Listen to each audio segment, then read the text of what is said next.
واہ واہ احمد رضا، واہ واہ احمد رضا، واہ واہ احمد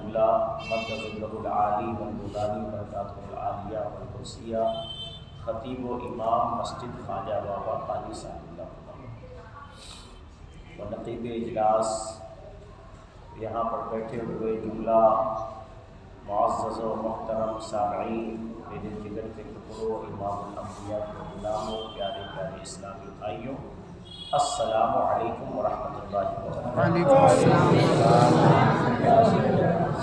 آئیے سب سے پہلے ہم اور آپ دونوں عالم کے تاجدار احمد مختار جناب محمد رسول اللہ صلی اللہ علیہ وسلم کے دستگاہ میں ہدیہ درود پاک پیش کرنے پڑے بآواز بلند، اللہم صلی علی سیدنا مولانا محمد وعلی سیدنا مولانا محمد وسلم، صلو علیہ صلاۃ و سلام علیک یا حبیب یا رسول اللہ صلی اللہ تعالی علیہ وسلم۔ ایک مرتبہ سب مل کر نبی اور آل نبی پر درود شریف پڑھ لیجیے۔ اللہم صلی علی سیدنا مولانا محمد وعلی آل سیدنا مولانا وسلم، صلی علیہ صلاۃ و سلام علیک یا حبیب یا رسول اللہ صلی اللہ تعالی علیہ وسلم۔ فیض و برکت کے واسطے ایک مرتبہ اور درود شریف پڑھ لیجیے۔ اللہم صلی علیہ وسلم، نحن عباد محمد صلی علیہ وسلم، صلی اللہ علی محمد صلی اللہ علیہ وسلم۔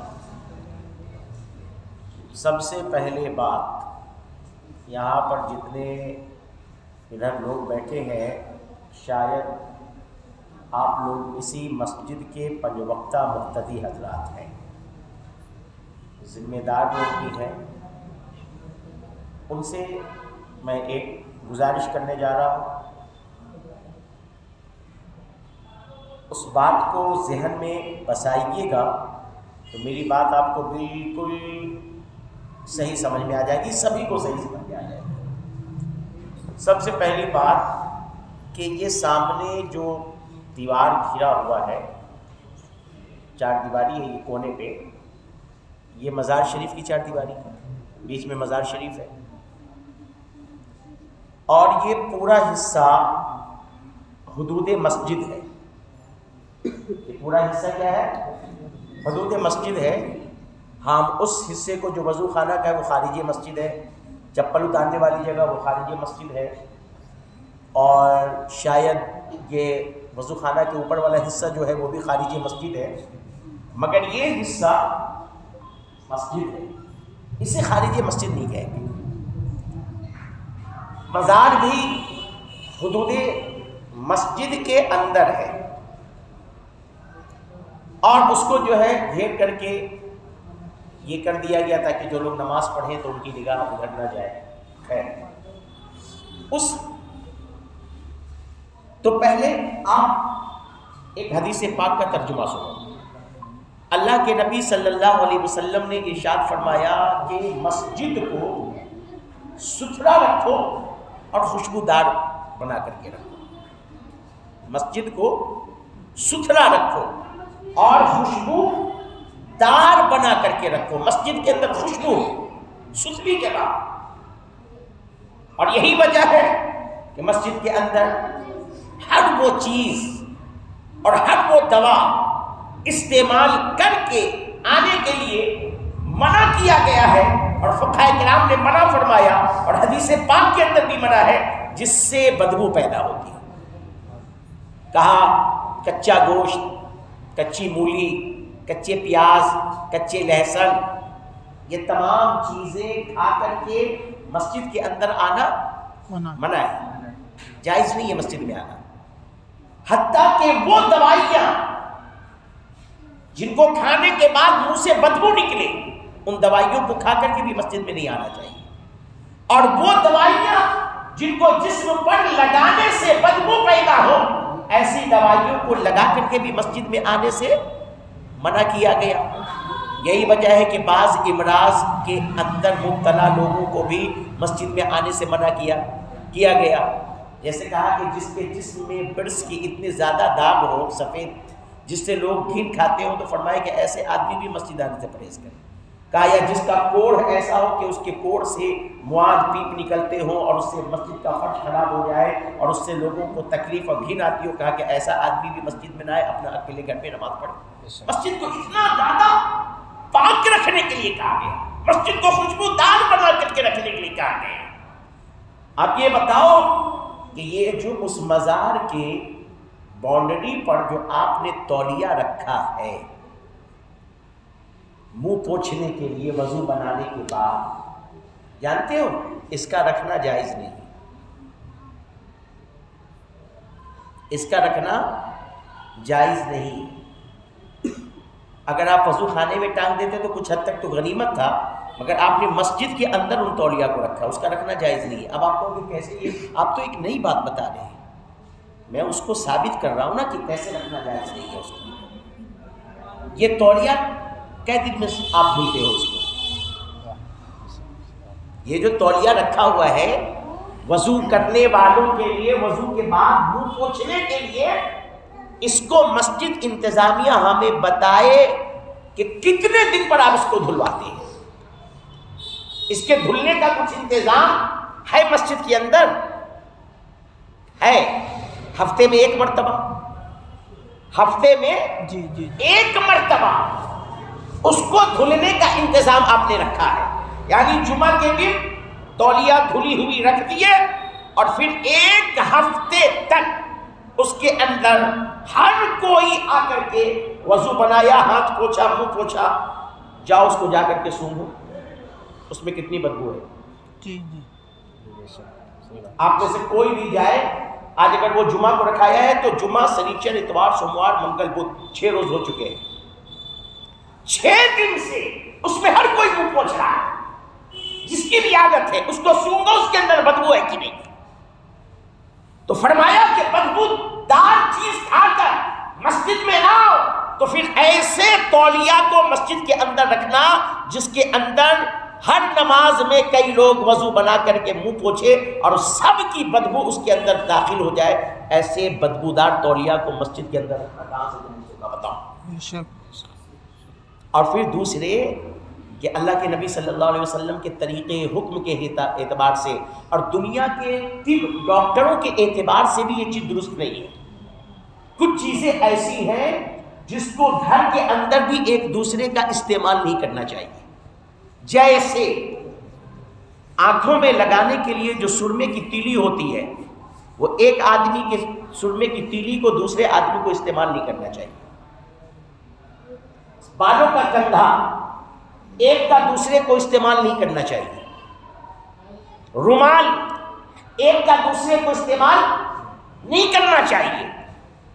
رومال ہے، کندھے ہیں، آنکھوں میں لگانے کے لیے سرمے کی تیلی ہے، تولیہ ہے، صابن ہے، یہ چیزیں ایسی ہیں کہ ہر آدمی کو اپنی اپنی الگ رکھنی چاہیے، ایک دوسرے کا استعمال نہیں کرنا چاہیے۔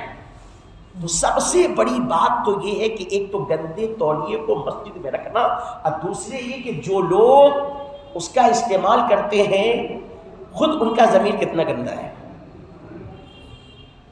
ایک مرتبہ ہمارے مسجد کے مؤذن صاحب نے اسی تولیے کو کھنگال کر کے اور اسی سے پوری مسجد میں پوچھا لگا دیا، بس کیسے میں نے نماز پڑھی نہیں جانتا، پوری زمین سے بدبو نکل رہی تھی۔ اور ایک مرتبہ غلطی سے بہت پہلے میں نے اپنا ہاتھ پوچھ دیا، اب پوری نماز کے اندر جب میں اپنے ہاتھ کو ادھر رکھتا تو بدبو ہوتی، میں کہتا یا اللہ میں نے کیا لگا لیا ہے، کون سے پانی سے وضو کر لیا کہ اتنی بدبو آ رہی ہے اس کے اندر سے۔ بتائیے ہم اپنا رومال جو رکھتے ہیں پاس میں، 2 دن اس کے اندر لگاتار منہ پوچھ لو تو اس میں بدبو پیدا ہو جاتی ہے۔ اب جس تولیے کے اندر مسجد کے 100% مقتدی میں سے آدھے 50% اس کے اندر منہ پوچھ رہے ہیں، اس تولیہ میں کتنی بدبو۔ تو مسجد کے اندر ہر آدمی آئے اسے اپنا رومال، اپنا تولیہ پاس میں رکھنا چاہیے، اس سے وہ وضو کرنے کے بعد اپنے جو ہے ہاتھ اور منہ کو پوچھے۔ مسجد میں جو تولیہ رکھنے کا رواج ہے اس کو اگر رکھنا ہی ہے تو پھر روزانہ صبح میں نئی ٹانگو اور شام میں پھر اس کو جو ہے ہٹا دو، پھر صبح میں دوسری ٹانگو، تبھی جا کر کے کچھ حد تک غنیمت رہے گی بات۔ ورنہ ایک ایک ہفتے تک مسجد کے اندر بدبودار تولیہ رکھنا یہ کہیں سے بھی جائز نہیں ہے. اور کوئی بھی جاؤ جا کر کے کسی عالم سے پوچھ لینا کہ ہمارے علاقے کے ربانی میاں لنگر کے امام نے آ کر کے ایسی سی بات کہی ہے, اگر وہ کہہ دے کہ غلط ہے تو پھر ہم مان لیں گے کہ غلط ہے. یہ سب باتیں وہ ہیں نا, انسان کے دماغ اس طرف نہیں جاتا ہے, مگر اس پر غور کرو, اس پر غور کریے آپ. تو اول تو یہ عادت ہٹا دیجیے, مسجد کے اندر جو تولیہ ٹنگی ہوتی ہے نا ان کا استعمال مت کیا کرو, استعمال ہی مت کرو. سب سے بڑی چیز یہ ہے, استعمال کرنا چھوڑ دو گے تو خود ہی وہ تولیہ لوگ ہٹا دیں گے. تولیہ کا استعمال اچھا چلیے, یہ ایک بات ضمناً آ گئی اس لیے میں نے بتا دیا. مسجد کے اندر میں نے سامنے دیکھا, ہم نے کہا کہ اس کو ہٹا لیجیے, بہتر ہے. درود شریف پڑھیے, اللہم صلی علی سیدنا محمد وعلی آل سیدنا محمد وبارک وسلم. صلوا علیہ الصلوۃ والسلام علیک یا حبیبی یا رسول اللہ صلی اللہ علیہ وسلم. ہند الولی عطاء رسول, اولاد رسول, اولاد علی, اولاد امام حسن و حسین, قطب المشائخ, سلطان الاولیاء, تاجدار ولایت, حضرت حافظ, قاری, مفتی, عالم, محدث, مفسر, فقیہ, حضرت معین الدین حسن سنجری اجمیری رضی اللہ تعالی عنہ کے 7ویں خلیفہ حضرت سیدنا خواجہ نعیم احمد کابلی رحمت اللہ تعالی علیہ کا یہ عرس پاک ہے. اور اس وقت پورے ہندوستان کے اندر عرس غریب نواز کی بھی دھوم ہے. میں ایک چیز آپ لوگوں کو آج بتانا چاہتا ہوں, بہت سارے لوگوں کو ہو سکتا ہے معلوم ہو, مگر مجھے اکثر لگتا ہے کہ لوگوں کو معلوم نہیں ہوگا. خواجہ صاحب کا کل کل ہوا نا, خواجہ صاحب کا کل, خواجہ صاحب کا کل کل ہوا. ایک چیز آپ لوگوں نے سنا ہوگا,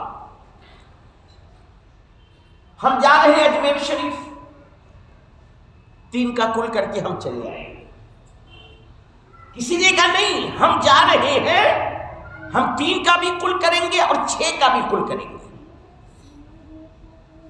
اب کوئی کہتا نہیں ہم 6 کا کل اپنے گھر پر کر کے نکلیں گے شام میں اور ہم 9 کا کل غریب نواز کا کریں گے.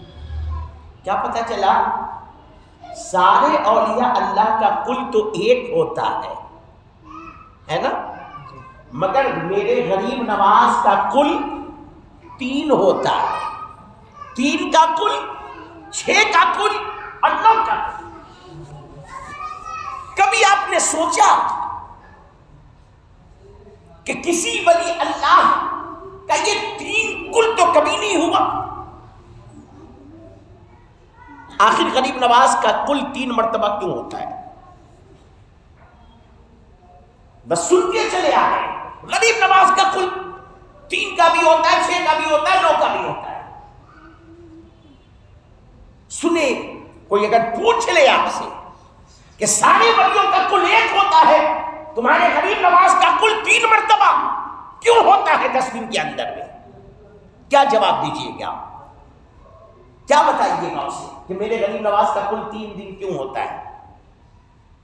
ایک صاحب اپنا علم جھاڑنے کے لیے میرے پاس کہہ رہے, آپ کو کیا پتا یہ سب مجاوروں کا کیا دھرا ہے؟ میں نے کہا کیا مجاوروں کا کیا دھرا ہے؟ حضرت آگے تشریف لائیے. کہا مجاوروں کا کیا دھرا ہے؟ ہم نے کہا کیا؟ کہا وہ 3 تاریخ کو جو ہے عرس کی باضابطہ تیاری کر دیتے ہیں, اور 6 کو عرس ہوتا ہے, 9 کو ختم ہوتا ہے, اسی کا نام ہے 3 کل. اور جب انہوں نے یہ جملہ کہہ دیا تو پھر میں اس کے کھوج میں نکل گیا کہ آخر میرے غریب نواز کا کل 3 دن کیوں ہوتا ہے. آج میں آپ لوگوں کو بتا دے رہا ہوں تاکہ آپ لوگ بھی جان جاؤ کہ غریب نواز کا کل شریف 3, 6 اور 9 3 دن کیوں ہوتا ہے. بات یہ ہے کہ جب سرکار غریب نواز خواجہ معین الدین حسن سنجری اجمیری رضی اللہ تعالیٰ عنہ کے وصال کا وقت آیا تو سرکار غریب نواز نے اپنے مریدوں سے فرمایا میں اپنے حجرے میں جا رہا ہوں، جب تک میں باہر نہ نکلوں کوئی اندر نہیں آئے گا۔ میں اپنے حجرے میں جا رہا ہوں، کوئی اندر نہ آئے گا، نہ کھٹکھٹائے گا، نہ کوئی مجھ سے ملنے کی کوشش کرے گا، نہ کوئی آواز دے گا، میں اپنے حجرے میں جا رہا ہوں۔ جو سرکار غریب نواز کا روضہ پاک ہے نا، جس میں آپ کا مزار شریف ہے، وہی آپ کا حجرے پاک تھا۔ آپ صاحب خانہ بزرگ تھے، یعنی بال بچے دار، بیوی والے، گھر والے۔ جب آپ اجمیر کی دھرتی پر آئے تو آپ کا ٹھکانہ انا ساگر کے قریب جو چلا گاہ ہے پہاڑی پر، وہ تھا، آپ وہاں پر رہتے تھے۔ اور جب پھر آپ نے حکم رسول اللہ پا کر شادی کی، تب پھر اس پہاڑی سے اتر کر کے جہاں پر آج مزار شریف ہے وہاں پر آ کر کے آپ نے گھر وغیرہ بسایا۔ آپ کی چلا گاہ عبادت گاہ وہاں پر ہے، انا ساگر کے قریب پہاڑی پر، وہاں بھی حاضری دی میں نے۔ آج وہاں پر کچھ بزرگوں کے مزارات بھی ہیں، ان کا عرس وغیرہ الگ ہوتا ہے۔ وہ انا ساگر سے بالکل قریب ہے، اس پہاڑی سے بس اتر گیا اور سامنے روڈ ہے اور انا ساگر ہے۔ تو جب غریب نواز اسی حجرے میں رہتے تھے، وہ آپ کا حجرہ تھا، اور اسی حجرے میں آپ کا مزار شریف بھی ہے، اسی حجرے سے تھوڑے سے آگے میں آپ کی دونوں اہلیہ کی مزار بھی ہے، اور اسی جو ہے آپ کے مزار کے باہر آپ کے ایک صاحبزادے کی مزار شریف ہے، اور آپ کے ایک صاحبزادے کی مزار شریف جو ہے سلوار شریف میں ہے، ان کے صاحبزادے کی مزار ساور شریف میں ہے، اور حضرت کے ایک صاحبزادے پیدائشی مجذوب تھے، وہ کہاں گئے آج تک کسی کو نہیں پتا۔ 3 صاحبزادے تھے، ایک کہاں نکلے کسی کو پتا نہیں، ایک کی مزار خواجہ صاحب کے مزار شریف کے باہر ہے، اور وہیں پر آپ کی بیٹی حضرت عارفہ حافظ عارفہ جمال علی رحمہ کی مزار بھی، اور ایک صاحبزادے سلوار شریف میں جو سب سے بڑے صاحبزادے تھے، اور جہاں پہ ان کی مزار ہے وہیں پر حضرت خواجہ صاحب کی جو ہے سسرال تھی۔ خواجہ صاحب کی 2 اہلیہ تھی، ایک سیدہ تھی، ایک برہمن تھی، پنڈت، مسلمان ہو کر کے انہوں نے جو ہے اسلام قبول کیا تھا غریب نواز کے ہاتھ۔ تو فرمایا آپ نے میں اپنے حجرے میں جا رہا ہوں، کوئی اندر نہ آئے۔ غریب نواز حجرے میں چلے گئے، 1 دن ہو گیا باہر نہیں نکلے، 2 دن ہو گیا باہر نہیں نکلے، 3 دن ہو گیا باہر نہیں نکلے، 4 دن ہو گیا باہر نہیں نکلے، 5 دن ہو گیا باہر نہیں نکلے، 6 دن ہو گیا باہر نہیں نکلے۔ جب 6 دن ہو گیا غریب نواز باہر نہیں نکلے تو مریدوں کے دل میں تشویش ہوا کہ ہمارے سرکار تو کبھی جماعت چھوڑتے ہی نہیں ہے، آج تک جو بھی نمازیں پڑھی جماعت کے ساتھ نماز پڑھی ہے، مگر آج کئی دن ہو گئے حضور اندر سے باہر نہیں آ رہے ہیں، اور ہمیں آنے کی اجازت نہیں ہے اندر، ہم کریں تو کیا کریں؟ کچھ مریدوں نے کہا اب حضرت چاہے ناراض ہو، چاہے غصہ ہو، چاہے بولے، چاہے پھٹکارے، چاہے بددعا دے، جو چاہے کرے، ہمیں منظور ہے، مگر اب ہمارے دل کو قرار نہیں ملتا ہے کہ حضور کی زیارت نہیں ہو رہی ہے، اور نہ جانے حضور اندر کس حال میں ہے، کیوں منع کر دیا ہے، لہذا اب تو ہم لوگ دروازہ کھٹکھٹائیں گے ہی، جو ہوگا دیکھا جائے گا۔ اب یہ فیصلہ لینے کے بعد کچھ مریدین جو حضرت کے بڑے چہیتے خاص تھے آگے بڑھے اور سوچا کہ دروازے کو دھکا دیں کہ ہلائیں، مگر جیسے ہی دروازے پر ہاتھ رکھا دروازہ کھل گیا، دروازہ کھل گیا، کیونکہ دروازہ بند تھا ہی نہیں۔ اور جب اندر گئے تو کیا دیکھا؟ میرے سرکار غریب نواز بظاہر سب کو چھوڑ کر کے اپنے رب کی بارگاہ میں جا چکے ہیں، اور آپ کے پیشانی پر عربی میں ایک عبارت لکھا تھا جس کا ترجمہ ہے یہ اللہ کا حبیب ہے اور اپنے حبیب کے پاس چلا گیا۔ چہرہ مسکرانا، مریدین رونے لگے کہ ہمارے حضرت تو پردہ کرتے چلے گئے ہمیں چھوڑ کر۔ اب مریدین جب ہوش و حواس میں آئے، گھر والے ہوش و حواس میں آئے، تو اس کے بعد ہوا کہ اب حضرت کو یہیں پر سپرد خاک کر دیا جائے۔ آپ کو جب دفن وغیرہ کر دیا گیا، آپ کے جسد پاک کو مٹی کے سپرد کر دیا گیا، تب بعد میں اس وقت ایسی لوگوں کے اوپر کیفیت طاری تھی کہ کسی کو ہوش نہیں رہا، اور تاریخ وغیرہ لکھنے کا بہت زیادہ رواج بھی نہیں تھا۔ اب جب ہوش میں بعد میں آئے تو لوگوں نے کہا حضرت پردہ کب فرمائے تھے؟ 3 گروپ بن گیا، مریدین کا 3 گروپ بن گیا۔ ایک نے کہا حضرت پہلی رجب کو گئے تھے، اور ہم لوگوں نے 3 رجب کو دروازہ کھولا تھا، 3 دن پر۔ حضرت کا وصال 3 رجب کو ہے۔ کچھ لوگوں نے کہا نہیں، حضرت پہلی کو گئے تھے، ہم لوگوں نے 6 دن پر دروازہ کھولا تھا، 6 رجب کی تاریخ تھی، اس لیے حضرت کا پردہ 6 رجب کو ہے۔ کسی نے کہا نہیں، حضرت 3 کو گئے تھے، ہم نے 9 کو دروازہ کھولا تھا 6 دن کے بعد، اسی لیے حضرت کا وصال 9 تاریخ کو ہے۔ ایک گروپ نے کہا حضرت پہلی کو گئے، ہم نے 6 کو کھولا، ایک نے کہا حضرت 3 کو گئے تھے، ہم نے 9 کو کھولا، ایک نے کہا نہیں حضرت پہلی کو گئے تھے، ہم نے 3 کو کھولا۔ یعنی کہ 3 کو جو گئے اس نے کہا 9 کو کھولے تو وہ بھی 6 میں آ گئے، جس نے کہا پہلی کو گئے تھے ہم نے 6 میں کھولا وہ بھی 6 میں آ گئے۔ تو زیادہ تر لوگوں کا اتفاق 6 رجب پر ہوا، اور ایک گروپ کا اتفاق 3 رجب پر ہوا، ایک گروپ کا اتفاق 9 رجب پر ہوا۔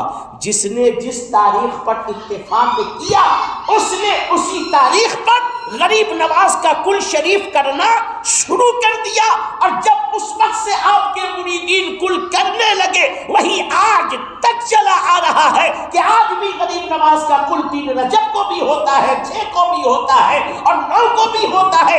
زیادہ تر اتفاق 6 رجب کو پڑا، اسی وجہ سے جو اصل کل شریف دنیا کے اندر اور پورے ہندوستان میں مانا گیا ہے، اور جس میں سب سے زیادہ اہتمام ہوتا ہے، بھیڑ ہوتی ہے، گورنمنٹ اور سرکاری کل جس کو کہتے ہیں، وہ سب کا سب 6 رجب شریف کو ہے۔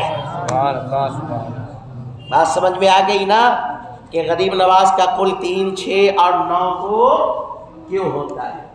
یعنی اصل تاریخ غریب نواز کے پردہ کرنے کی کون سی ہے وہ کوئی مرید بھی نہیں جانتا، کہ حضرت 6 کو وصال کیے کہ 3 کو وصال کیے کہ 9 کو وصال کیے، مگر انہی تاریخ میں سے حضرت کی تاریخ وصال کوئی ایک ہے۔ یہی ہے میرے سرکار غریب نواز کے 3 دن کے کل ہونے کی وجہ۔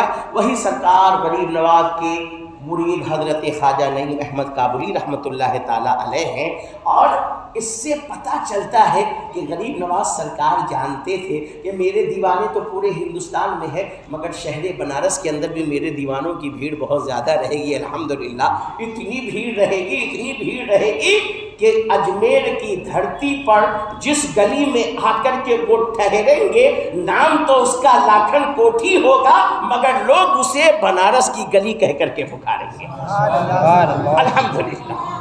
اجمیر میں بھی بنارس والوں نے اپنی پہچان بنا رکھی ہے۔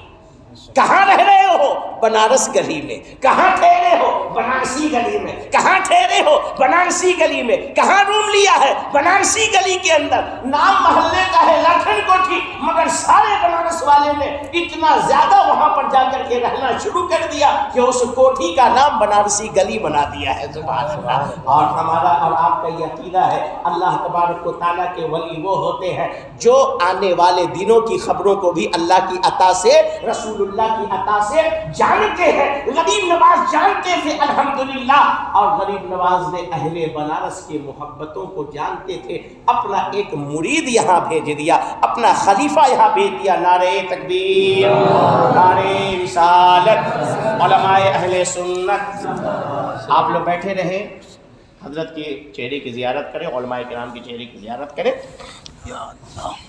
تو سرکار غریب نواز رحمۃ اللہ تعالیٰ علیہ کو اللہ تبارک و تعالیٰ نے بہت ہی زیادہ فضیلتوں کا مالک بنایا، اور جب وہ ہندوستان کی دھرتی پر تشریف لائے نا تو سرکار غریب نواز دہلی کی سرزمین وغیرہ سے ہوتے ہوئے جب اجمیر کی طرف چلے تو آپ لوگوں کو جیسا کہ معلوم ہے کہ حضرت سرکار غریب نواز کی آمد سے پہلے 6 مرتبہ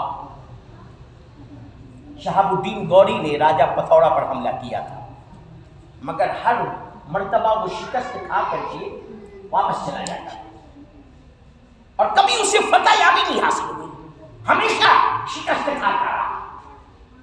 جب 6ٹھی مرتبہ شکست کھا کر کے بھاگا تو اب ظاہر سی بات ہے کہ جو فوج بھاگتی ہے تو اس کے سپاہی بھی جن سے راستہ ملا ادھر اپنی جان کو بچانے کے لیے بھاگتے۔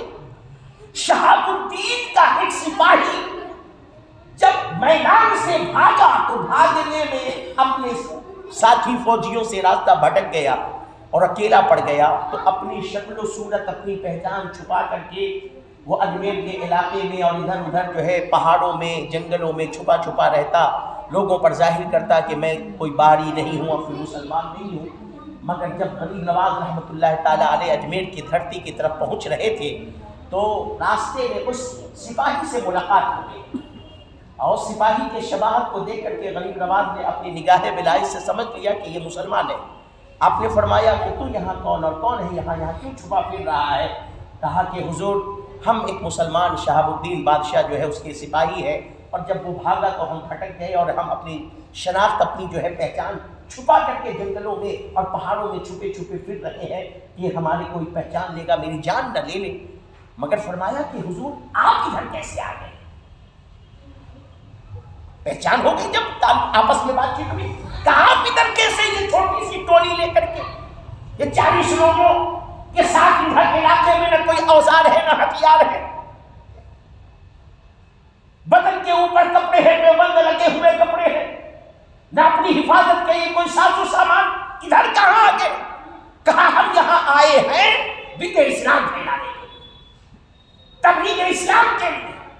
تو شہاب الدین کے سپاہی نے کہا حضور ہم آپ سے درخواست کرتے ہیں جیسے آئے ہیں ویسے ہی واپس چلے جائیے، کیونکہ آپ جانتے نہیں ہے راجہ پتھوڑا بڑا ظالم ہے، بڑا ہی جابر ہے اور بڑے ہی طاقتوں کا مالک ہے۔ جب وہ شہاب الدین جیسا بادشاہ اتنی بڑی فوج لے کر کے اس کے مقابلے میں نہ ٹک سکا اور 1 مرتبہ نہیں 6 مرتبہ شکست کھا کر کے جا چکا ہے، آپ کی کیا حیثیت ہے؟ میرے غریب نواز نے جب یہ جملہ سنا ارشاد فرمایا اے سپاہی سن، تیرا بادشاہ شہاب الدین تھا، شہاب الدین، میں معین الدین ہوں، شہاب الدین خود سے آیا تھا، معین الدین کو رسول اللہ نے بھیجا۔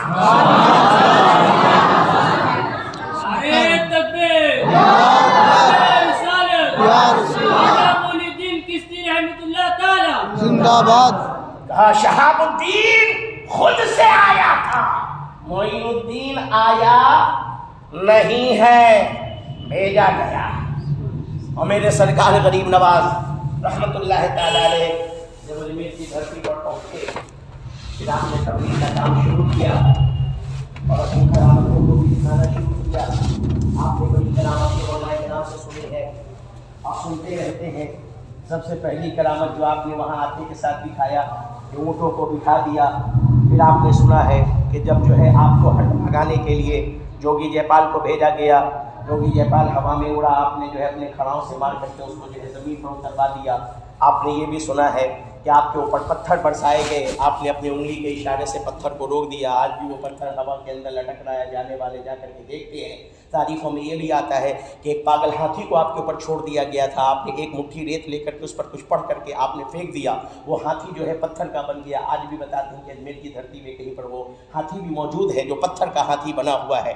تو اس طریقے کی بہت ساری بے شمار میرے غریب نواز کی کرامتیں ہیں۔ انہی کرامتوں میں سے ایک کرامت یہ بھی میرے سرکار غریب نواز رحمۃ اللہ تعالیٰ علیہ کی ہے کہ سرکار غریب نواز رحمۃ اللہ علیہ جب اجمیر کی دھرتی پر پہنچے تبلیغ کے لیے، ادھر ادھر اپنے مریدوں کو لے کر کے بستی بستی جانے لگے، تو کئی دن ہو گیا تھا میرے سرکار غریب نواز رحمۃ اللہ علیہ اور ان کے مریدوں نے کھانا نہیں کھایا، بس اللہ اللہ کر رہے ہیں، لوگوں میں تبلیغ اسلام کر رہے ہیں۔ کئی دن گزرنے کے بعد سرکار غریب نواز نے فرمایا مریدوں اب تو ٹھہر جاؤ ایک جگہ پر، کیونکہ حکم ہے کہ عبادت کے لیے اتنا تو کھاؤ کہ کم سے کم کمر سیدھی رہے. تو یہ بھی ضروری ہے، حکم ہے اللہ کا، اس کے رسول کا، ہمیں کچھ کھانا ہے، کھانے پکانے کا کچھ انتظام کرو. سرکار غریب نواز رحمۃ اللہ علیہ کے مرید رک گئے، کوئی پانی لانے چلا گیا، کوئی لکڑی چننے چلا گیا، کوئی چولہا بنانے لگا، کیونکہ یہ آل رسول کی اقتدا میں یہ گروہ گھوم رہا تھا. سبحان اللہ. اور ایک حدیث پاک ہے نا کہ نبی کریم صلی اللہ علیہ وسلم سفر پر تھے، اور میرے سرکار صلی اللہ علیہ وسلم نے جب راستے میں ساتھیوں سے کہا کہ اب پڑاؤ ڈالو، اور سارے ساتھی کھانے پکانے کے انتظام میں لگ گئے، تو میرے آقا صلی اللہ علیہ وسلم نے فرمایا کہ میں بھی تو آپ کے جو ہے سفر کا ساتھی ہوں، سب کوئی کچھ کر رہا ہے، میں بھی کچھ کر لیتا ہوں، میں بھی کچھ کر لیتا ہوں. جانتے ہو سارے صحابہ کو کچھ جس کو جو کام ملا اس میں لگ گئے. نبی نے فرمایا میں کھانا بنانے کے لیے لکڑیاں ہی چن کر کے لے آتا ہوں. سبحان اللہ. تو میرے سرکار صلی اللہ علیہ وسلم چلے گئے لکڑیاں چننے کے لیے. تو محترم بزرگ اور دوستو، اسی آل رسول حضرت غریب نواز رحمۃ اللہ علیہ کی ابتدا میں، میرے نبی کے آل کی ابتدا میں یہ گروہ جو ہے تبلیغ اسلام کر رہا تھا. جب سب کوئی اپنے اپنے کام میں لگ گئے، میرے سرکار غریب نواز بھی کچھ کرنے لگے. ایک مرید جو ہے کہا کہ سرکار میں کیا کروں؟ فرمایا کہ کھانا بنانے کے لیے آگ کی بھی تو ضرورت پڑے گی، تو کہیں سے آگ لے کر کے آ جاؤ، تم آگ ڈھونڈو، کہیں آگ مل جائے تو لے آؤ. اس زمانے کے اندر جانتے ہیں آگ کا بہت سا طریقہ تھا. ایک طریقہ تھا کہ لوگ پتھروں پر جو ہے پتھر رگڑ کر کے کرتے. ایک طریقہ یہ تھا کہ کہیں پر آگ جل رہی تو اس کے اندر سے تھوڑی سی لکڑی لے لیتے تھے اور لا کر کے چلا لیتے تھے. یہ طریقہ تو جب میں چھوٹا تھا تو میں اپنے گاؤں پر بھی دیکھا کرتا تھا. برسات کے موسم میں خاص کر کے ماچی سے جو ہے بارش سے بھیگ گئی اور گھر کے اندر کوئی آگ جلانے کا طریقہ نہیں، تو آدمی پتہ کرتا تھا محلے کے اندر کس کے یہاں کھانا پک رہا ہے اور اس کے یہاں آگ ہے، تو وہاں سے تھوڑی سی آگ لا کر کے اپنے چولہے میں ڈال کر کے جو ہے کیا بولتے ہیں کہ لوگ کھانا پکائیں. تو غریب نواز رحمۃ اللہ علیہ کا ایک مرید آگ ڈھونڈنے نکلتے ہیں. اب جب ادھر ادھر کچھ دور گھوما تو اس کی نگاہ پڑی کہ ایک جگہ پر بہت بڑا حمل ہو رہا. کئی لوگ چاروں طرف سے بہت بڑے آگ کو کا شعلہ بنائے ہوئے ہیں، بہت بڑا آگ کا گھر بنائے ہوئے، اور اس کے چاروں طرف بیٹھ کر کے نہ جانے کیا کیا کفریہ اور شرکیات الفاظ جو ہے بک رہے ہیں اور اس کی عبادت کر رہے ہیں. غریب نواز کے مرید کو کیا مطلب، وہ پہنچا قریب، جانے کے بعد کہا بھائی تھوڑی سی آگ مجھے دے دو. تو غریب نواز رحمۃ اللہ علیہ کے تبلیغ اسلام سے وہ پورا علاقہ تو ایسے ہی جو ہے جو کٹر تھے، پریشان بنے ہوئے تھے. یہ لوگ کہاں سے آ گئے، نئے دھرم نئے مذہب کی تبلیغ کر رہے ہیں. اور جب اس نے دیکھا کہ غریب نواز کا مرید آیا اور آگ مانگ رہا ہے، بڑھ گیا، یہ میرا خدا ہے، ہم اس کی پرستش کر رہے ہیں، تم ناپاک، ہم اپنے پاک خدا کو تمہیں کیسے دیں گے، ہمیں نہیں دینا تم. غریب نواز کا مرید کچھ بولا نہیں، واپس آ گیا. کہا سرکار یہاں سے کچھ دوری پر کچھ لوگ ہیں آگ کی عبادت کر رہے، پرستش کر رہے، اسی کو خدا مان رہے، معبود مان رہے. میں نے کہا مجھے تھوڑی سی آگ دے دو، تو مجھے ایسے ایسے ڈانٹ کر کے ایسے جملے بول کر کے بھگا دیا اس نے. سرکار غریب نواز نے فرمایا چلو میں چلتا ہوں، دیکھو کیا کر رہے وہ لوگ. سرکار غریب نواز پہنچ گئے اور جانے کے بعد بڑی محبت سے کہا نہیں بھائی تھوڑی سی آگ دیا چاہیے، آگ دے دو اس میں سے. کہا نہیں بڑی عجیب انسان ہو تم لوگ، ابھی کہا کہ نہیں دوں گا پھر تم چلے آئے، کہا نا کہ نہیں دوں گا. کہا کہ بھائی تھوڑی سی ضرورت ہے دے دو. کہا نہیں دوں گا. کہا کیوں نہیں دو گے؟ کہا تم لوگ جو ہے کیا بولتے ہیں بد مذہب ہو، جو دوسرے دین کے ہو، دھرم کے ہو، ہمارے دین ہمارے دھرم کے نہیں ہو، ہم جو تمہیں آگ نہیں دیں گے. یہ میرا خدا ہے، یہ میرا معبود ہے، ہم اس کی پرستش کرتے ہیں، یہ پاک ہے تم ناپاک ہو، ہم تمہیں نہیں دیں گے. تو غریب نواز سرکار نے فرمایا اچھا یہ خدا ہے تمہارا؟ کہا ہاں. کہا تمہیں سب کچھ یہی دیتا ہے؟ کہا ہاں یہی دیتا ہے. کہا یہ بتاؤ خدا مہربان ہوتا ہے اپنے بندوں پر یا کہ اس پر جو ہے ظلم کرتا ہے؟ کہا خدا اپنے بندوں پر مہربان ہوتا ہے. کہا اگر یہ تمہارا خدا ہے اور یہ مہربان ہے تم پر تو تم اس کے اندر جا کر کے ہمیں دکھاؤ یہ تمہیں جلاتا ہے کہ نہیں جلاتا ہے. کہنے لگے کیسی بات کرتے ہو بھائی، آگ کے اندر ہم جائیں گے تو جل جائیں گے. تو کہا کہ جب یہ تمہیں جلا دے گا تو پھر خدا کیسے ہو گیا تمہارا؟ یہ مہربان کہا ہوا تم پر، یہ تو تم پر ظلم کرے گا. کہا نہیں یہ میرا خدا ہے. اب بحث و مباحثہ شروع ہو گیا. غریب نواز بتانے لگے جو خدا ہوتا ہے وہ رحیم ہوتا ہے، وہ رحمان ہوتا ہے، وہ مہربان ہوتا ہے، وہ رحمت والا ہوتا ہے، وہ بندوں پر ظلم نہیں کرتا، وہ بندوں کو بچایا کرتا ہے ہر مصیبت سے، ہر آفت سے، ہر تکلیف سے. تم کہتے ہو تمہارا خدا ہے تو اس کے اندر ہاتھ ڈال کر دکھاؤ، جا کر کے دکھاؤ، یہ تم پر رحم کرے یعنی بات ہوتے ہوتے آخر اس میں سے جو جانتا ہے کہ میرے پاس کوئی جواب نہیں، تو جواب آدمی جھنجلا جاتا ہے، جھنجلا گیا اور کہنے لگا اگر تم اتنا ہی زیادہ دعوت کر رہے ہو اپنے حق ہونے پر اور سچ ہونے پر اور اس کو خدا نہیں مانتے ہو تو تم ہی اندر جا کر کے دکھا دو کہ یہ تمہیں جلاتا ہے کہ نہیں جلاتا ہے۔ اتنا سننا تھا میرے سرکار غریب نواز رحمت اللہ تعالی علیہ نے، ایک بچہ جو وہیں پر تھا انہی کافروں میں سے تھا، اس کو اپنے گود میں اٹھایا اور میرے سرکار غریب نواز اللہ کا نام لیتے ہوئے آگ کے اندر چلے گئے۔ سبحان اللہ، آگ کے اندر داخل ہو گئے۔ اب چاروں طرف سے آگ کی لپٹیں ہیں، بیچ میں سرکار غریب نواز کھڑے ہوئے۔ اتنا بڑا آگ کا وہ جو ہے بنایا تھا کہ اندر کی چیزیں باہر دکھ رہی تھی۔ اب سرکار غریب نواز اندر، اور سب حیران و پریشان کہ یہ کیسا انسان ہے، پاگل ہے کیا، اس کے پاس عقل نہیں ہے کیا، یہ آگ کے اندر چلا گیا۔ نعرہ تکبیر، نعرہ رسالت، علماء اہل سنت، درود شریف پڑھیں، اللہم صلی علی سیدنا مولانا محمد وعلی آل سیدنا مولانا محمد وسلم، صلو علیہ الصلوۃ والسلام علیک یا حبیب یا رسول اللہ صلی اللہ تعالی علیہ وسلم۔ دیکھیں سرپرست اجلاس حضرت علامہ و مولانا مفتی غلام انور احمد صاحب قبلہ مد ظلہ العلی النورانی برکات العالیہ والقدسیہ قیامت آمد بھی سبحان اللہ، اور ساتھ ہی ساتھ مبلغ اسلام حضرت علامہ و مولانا الحاج محمد عمر صاحب قبلہ رضوی قادری مد ظلہ العلی والنورانی برکات العالیہ والقدسیہ کی تشریف آوری ہوئی، اور ساتھ ہی میں حضرت کے صاحبزادے مولانا احمد صاحب جو بھی تشریف لائے سبحان اللہ۔ آپ ان جو ہے نورانی چہروں کی، علماء کرام کے چہرے کی زیارت کریں۔ تھوڑی دیر کے بعد انشاءاللہ تبارک و تعالی حضرت مولانا شاہ زیب صاحب قبلہ کی بھی آپ کو تقریر سماعت کرنی ہے، اور حضرت خواجہ نعیم احمد قابلی رحمۃ اللہ علیہ اور ان کے توسل سے حضرت غریب نواز کے فیض و برکات سے ہم سبھی کو مالا مال ہونا ہے۔ درود شریف پڑھیں، اللہم صلی علی سیدنا مولانا محمد وعلی آل سیدنا مولانا محمد علیک یا حبیب یا رسول اللہ صلی اللہ علیہ وسلم۔ تو غریب نواز سرکار جب اس بچے کو لے کر کے آگ کے اندر داخل ہو گئے، اب سب پڑھیے نا، اور یہ خبر آگ کی ہی طرح بالکل پھیل گئی چاروں طرف۔ اب جس نے سنا سب اپنے گھر کی طرف سے روانہ ہو گیا، عورتیں مرد بچے بوڑھے جوان سب چلے۔ آنے کے بعد بھیڑ جمع ہو گئی وہاں پہ، اور غریب نواز اندر سب دیکھ رہے ہیں، بھیڑ جمع ہو رہی، بھیڑ بڑھتی چلی جا رہی ہے، اور سب کی زبان پر ہے یہ کیسا انسان ہے، اسے ڈر نہیں لگا، یہ اپنے پوری جو ہے چلا دیا اندر۔ کچھ لوگوں نے کہا چلا گیا، اچھا ہوا ختم ہو گیا۔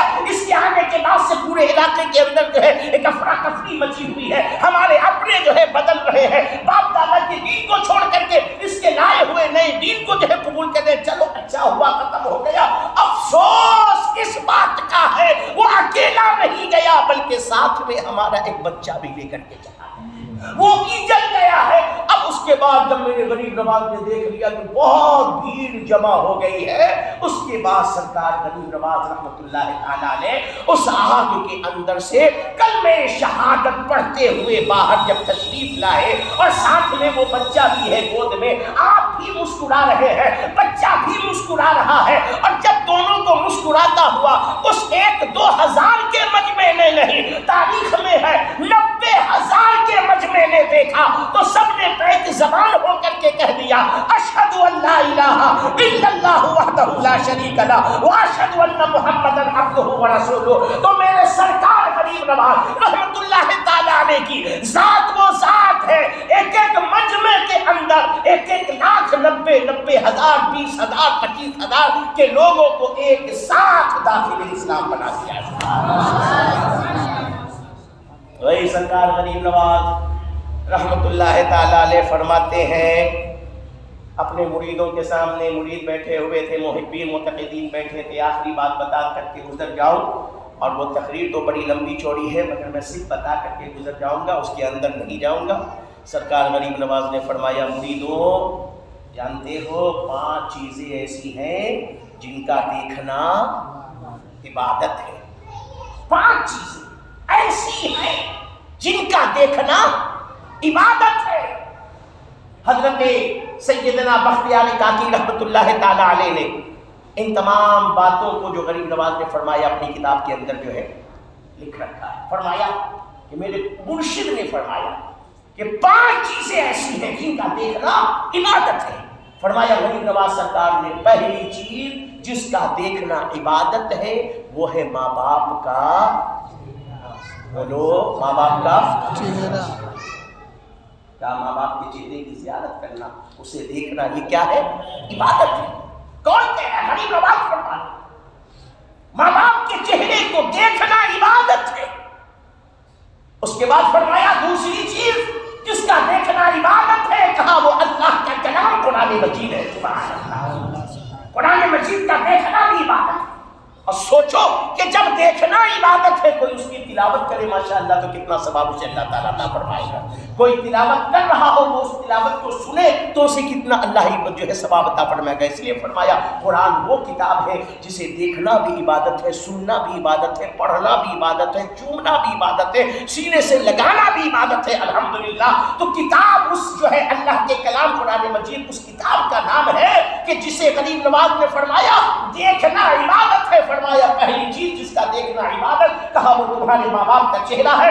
دوسری چیز جس کا دیکھنا عبادت ہے، کہا وہ قرآن مجید ہے. اور فرمایا تیسری چیز جس کا دیکھنا عبادت ہے وہ اللہ کا گھر کعبۃ اللہ شریف ہے. سبحان اللہ. اور فرمایا چوتھی چیز جس کا دیکھنا عبادت ہے وہ فرمایا علماء کرام کا چہرہ.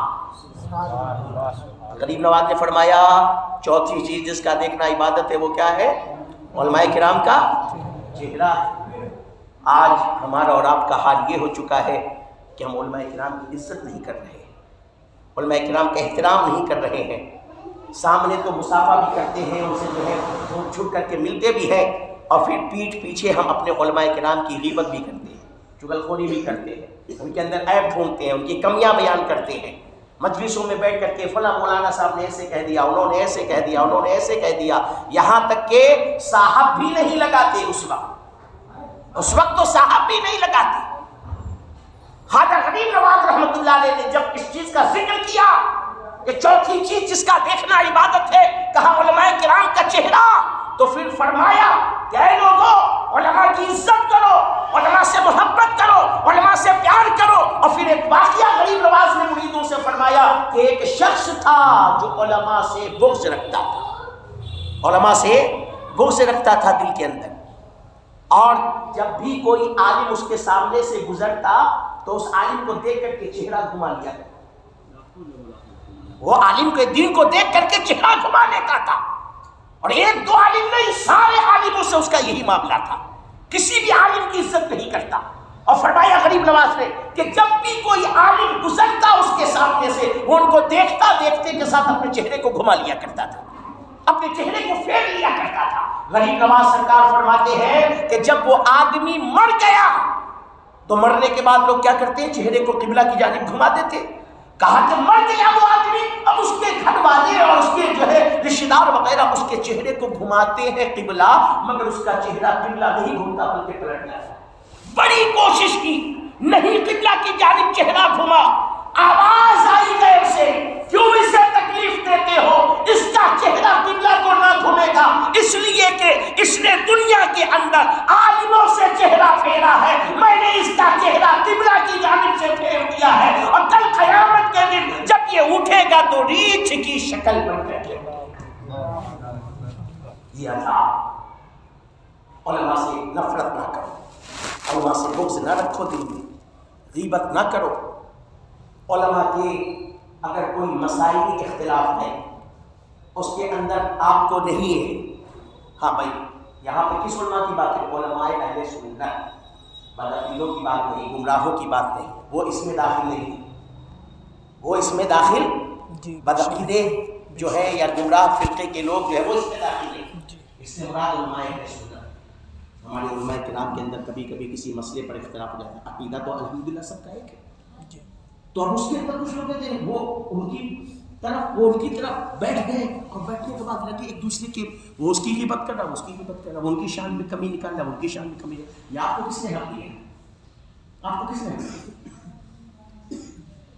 مسجد کے اندر عالم تقریر کر رہا ہے، کوئی بات نہیں سمجھ میں، اسے پوچھو کہ ہمیں یہ بات سمجھ میں نہیں ہے. پوچھا نہیں ہے محلے کے اندر جا کر کرے فلاں عالم صاحب نے تو آج جمعہ میں ایسے سے تقریر کر دیا، ان کی برائی بیان کرنے کی. آپ کو سمجھ میں یہ بات تو آپ پوچھو نا، سمجھو جا کر کے. عزت کرو علماء کرام کی. ان کا چہرہ وہ چہرہ ہے جن کو دیکھنا عبادت ہے، اور بعض کتابوں میں لکھا گیا کہ ان کے چہرے کو دیکھنا جانے عبادت ہے. سبحان اللہ. اس لیے کہ آپ کو کعبے کی عظمت، مسجد کی عظمت، محراب کی عظمت، منبر کی عظمت، کتاب اللہ کی عظمت، یہ سب کون بتاتا ہے؟ یہ علماء ہی تو بتاتے ہیں. یہ نہ بتاتے تو آپ جانو گے کہاں سے؟ یہ آپ کے عقیدے کی حفاظت کرواتے ہیں، آپ کے دلوں میں عشق مصطفیٰ پیدا کرتے ہیں. آپ کے ایمان کے اوپر کوئی جو ہے زن وغیرہ پڑ جاتے ہیں غفلتوں میں، گناہوں کی وجہ سے، یہ اپنی باتوں سے آپ کی اصلاح کر کے ان کو صاف کر دیتے ہیں. آپ کے دل کو روشن کرنے والے ہیں، آپ کے عقیدے کو سنوارنے والے. آپ کے ماں باپ، آپ کے گھر والے آپ کی دنیا بناتے ہیں. علماء کی جماعت وہ ہے جو آپ کے دین کو سنوارا کرتی ہے، سبحان اللہ، جو آپ کی آخرت کو بنایا کرتی ہے. آپ ان کے کہے پر عمل کر کے اپنی دنیا میں بھی سنوارتے ہیں اور ساتھ ہی ساتھ اپنی آخرت کو بھی سنوارتے ہیں. تو غریب نواز سرکار نے فرمایا 5 چیزیں وہ ہیں جن کا دیکھنا عبادت ہے. کہا ماں باپ کا چہرہ دیکھنا، قرآن شریف کا دیکھنا، کعبۃ اللہ کا دیکھنا، علماء کرام کے چہرے کو دیکھنا، اور پھر آخری میں فرمایا کہ 5ویں چیز جس کا دیکھنا عبادت ہے وہ ہے پیر و مرشد کا چہرہ دیکھنا. سبحان اللہ. پیر و مرشد کا چہرہ دیکھنا. مگر کون سے پیر و مرشد کا چہرہ دیکھنا؟ گنجیڑی ڈھولکیا پیر و مرشد کا مطلب نہیں ہے اس کے اندر.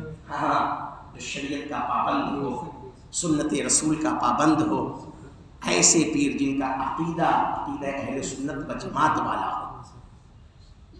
یہ صلح کلی اگر کوئی بن جائے پیر تو وہ پیر اس میں داخل نہیں ہے. کوئی گنجیڑی بن جائے اپنے آپ کو جعلی پیر، وہ اس میں داخل نہیں ہے. ان کا چہرہ دیکھو گے تو آپ کو عبادت ملے گا. نہیں، ان کا چہرہ نہیں.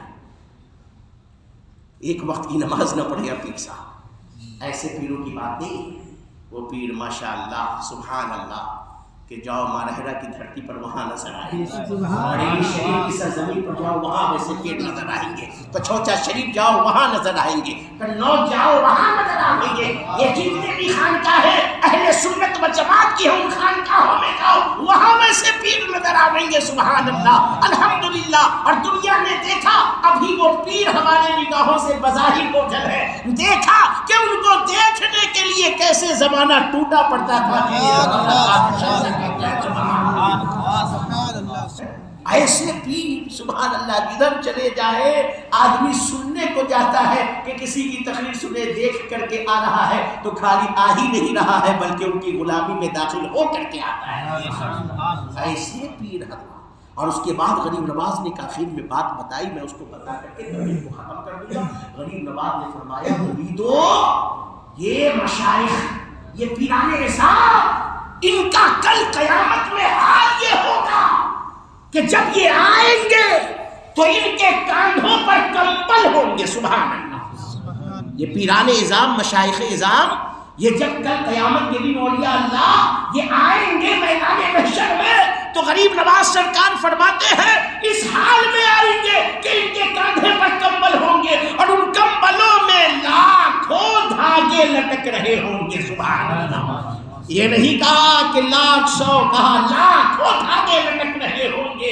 اور جب وہ اللہ کا حکم پا کر کے وہ مشائخان اعظام، وہ پیران اعظام، وہ اولیاء اللہ جب پل صراط کے پل سے گزر کر کے جنت میں جا رہے ہوں گے تو ان کے چاہنے والے، ان کے ماننے والے، ان کے دیوانے ان جو ہے دھاگوں کو پکڑ کے لٹک جائیں گے. غریب نواز فرماتے ہیں جیسے ہی وہ پل صراط پار کریں گے وہ لاکھوں دیوانے بھی ان کمبلوں کی دھاگے کو پکڑ کر کے پار ہو جائیں گے. سبحان اللہ. تو اب آخر جملہ کہہ کر کے گزر جانے دو کہ جب میرے نبی کے غلاموں کے کمبل کا یہ عالم ہے کہ لاکھوں دیوانے چلے جائیں گے تو مصطفیٰ جان رحمت کی کالی کملی کا عالم. سبحان اللہ. میرے آقا کے چادر پاک کا عالم کیا ہوگا جب غلاموں کے چادر میں لاکھوں جائیں گے تو جتنے بھی بچ جائیں گے وہ سب کو مدینے والے اپنی کملی میں لے کر کے. نعرے تکبیر، نعرے رسالت، یا رسول اللہ، اعلیٰ حضرت زندہ باد غریب نواز زندہ باد ڈھونڈا ہی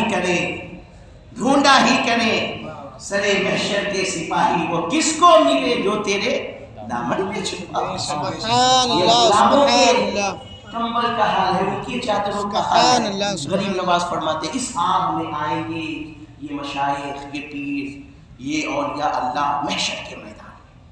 تو اپنے پیر و مرشد، ایک تو پیر و مرشد صحیح ڈھونڈو، اگر کسی نے غلط سند پیر کا دامن پکڑ رکھا تو ویسے ہی وہ پیری مری کی درست نہیں ہے، آپ کو توڑنے کی اور پکڑنے کی اور توڑوانے کی کوئی ضرورت نہیں ہے، آپ اس کو بس چھوڑیے اور صحیح اور اچھے اور سچے پیر کا دامن پکڑ لیجیے، ان سے بیعت ہوگی جو آپ کو شریعت سکھائے، جو آپ کے عقیدے کی حفاظت کرے، جو آپ کے دل میں عشق مصطفیٰ کی شمع جگائے۔